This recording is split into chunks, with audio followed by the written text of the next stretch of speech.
Hello, aujourd'hui je vous retrouve dans une vidéo sur l'automne. Vous savez sûrement que c'est ma saison préférée et aujourd'hui j'avais envie de vous montrer comment fabriquer une jolie couronne végétale, que ce soit pour votre porte, pour décorer l'intérieur de votre maison. J'adore faire ma décoration moi-même et donc pour la fabriquer, je vais aller faire une petite balade en forêt et je vais ramasser un petit peu tout ce qui m'inspire.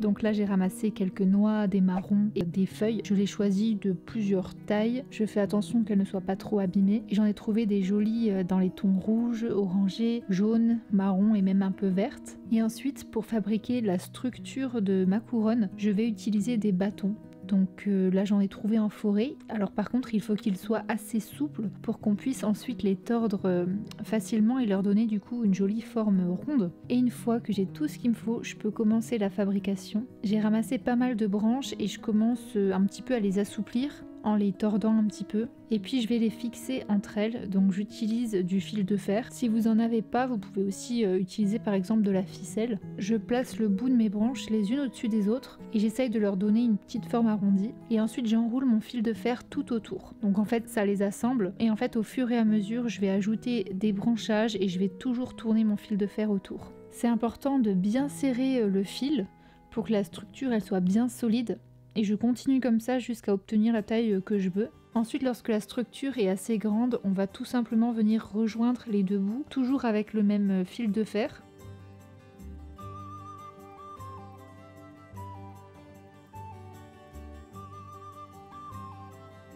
Et pour finir, je viens faire une petite boucle avec mon fil et c'est ce qui me servira ensuite à accrocher la couronne à la porte.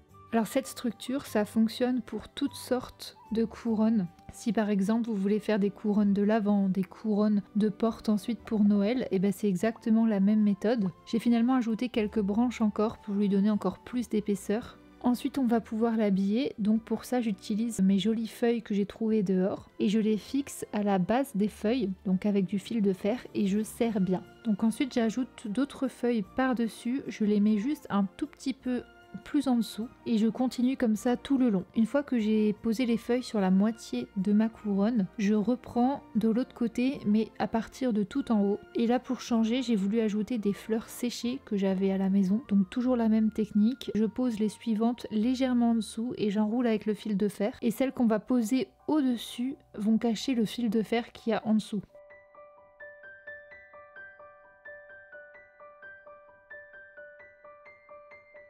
Pour finir avec un peu de colle chaude, je colle quelques marrons, des noix et des pommes de pin donc que j'ai trouvé dans la forêt. Et voilà le résultat.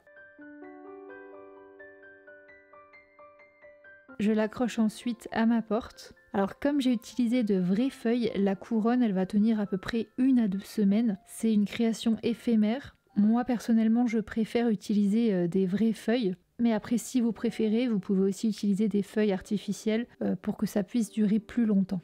Pour ma part, une fois que les feuilles sont fanées, on peut garder la structure et la réutiliser par exemple pour faire une couronne de l'Avent, une couronne de Noël, pour ensuite l'habiller avec des branches de sapin. Donc dites-moi dans les commentaires si vous aimez ce genre de vidéo. J'ai vraiment hâte de vous lire dans les commentaires et je vous dis à très bientôt pour une prochaine vidéo.